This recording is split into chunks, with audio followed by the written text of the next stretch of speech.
My name is Jerry Chow from IBM Quantum, and what I wanted to talk to you about today, really quickly, is just to tell you where we are, right? And I think it's actually a very exciting time for me just today, because actually yesterday was 6 years anniversary for us to put the first quantum system on the cloud. It was at the time called the IBM Quantum Experience, and it was a 5-qubit quantum processor that we placed over the cloud, connected to a simple composer for developing and running quantum circuits, really opening this entirely new avenue for doing experimentation and doing in quantum programming on an actual system outside of a traditional physics laboratory.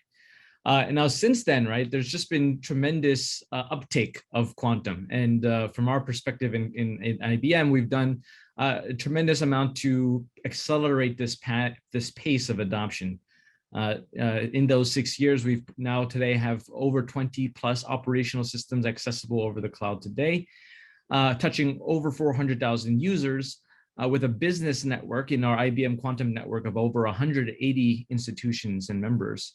And altogether, we're seeing executions of 3.5 billion circuits daily. I think that's really the core thing, right? Which is that we are seeing this exponential growth in terms of this adoption, in terms of the number of circuits that are being run. We're looking at cumulatively over 1.6 trillion circuits that have been run on our platform and hardware to this date. And so today, right where we're at is we have those 20 plus systems online, including a 127 qubit quantum processor called IBM Washington, a number of 65 qubit devices, and a few 27 qubit devices. And there are various metrics by which we measure the performance of these, and they some of them are freely accessible, and some of them are accessible through our quantum network. Now, a big part of where we see the path, though, is there's a roadmap to continue to drive the performance and enable basically the ecosystem to further develop and find applications of with quantum advantage and quantum impact over the coming years.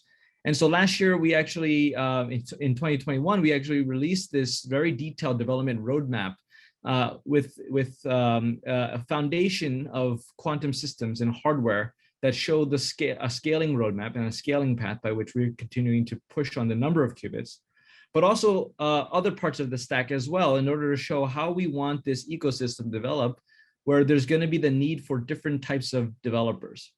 A big part of what our whole strategy involves is having that underpinning of our foundational hardware with an open source platform with Qiskit sitting on top of it.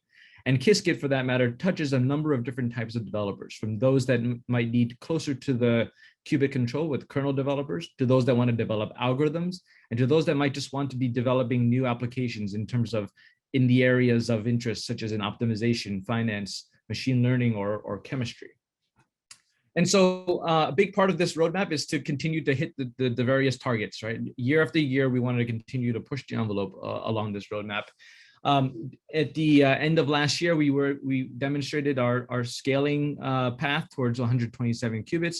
This is our Eagle processor. It's the most advanced quantum processor out there in terms of in terms of its performance, in terms of the multi-level wiring and the integration of really CMOS techniques to make this system and make this processor work.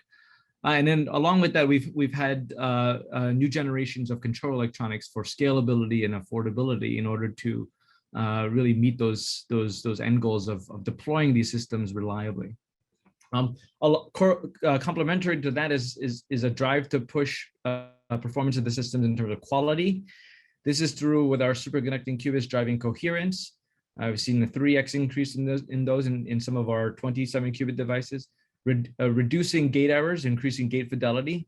Recently, we showed 3 nines of gate fidelity, and then pushing on a performance metric we call quantum volume, and recently hitting quantum volume at 256. And then a third element of performance besides scaling and besides quality is speed. And this is really critical, especially for running problems of interest where we really need to be able to run a lot of circuits. For a simple chemistry problem where you want to get a very accurate estimation, for example, for lithium hydride, we're talking about potentially billions of circuits. And so the total amount of runtime that you have for your quantum circuits on your classical and your quantum hardware is really critical. And the amount of time that you have there is really governed by the type of quantum hardware. So for superconducting qubits, that's why we're talking about circuit repetition times in the microsecond range, which gives you a solution for certain types of these problems that are really tenable, right, in terms of a few hours versus perhaps a better part of a year, depending on a different type of architecture. Now, what we're continuing to do is to drive partnerships throughout the world, right? We have these systems that are not just in our quantum data center in New York, but we have one now that is out in Germany and one in Tokyo, and we're continuing to look to enable these ecosystems throughout the world and drive regional growth, both in the hardware space as well as in the software development application space.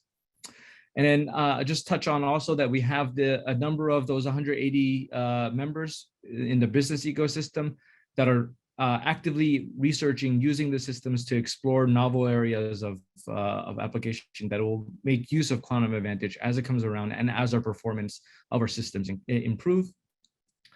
And then, yeah, just to frame it back together, this is why we have this roadmap, right? Calling our targets for the coming years and how we're going to continue to push forward. This year, we're planning for our Osprey processor, 400 plus qubits, and enabling a number of other elements of the entire stack. With that, thank you.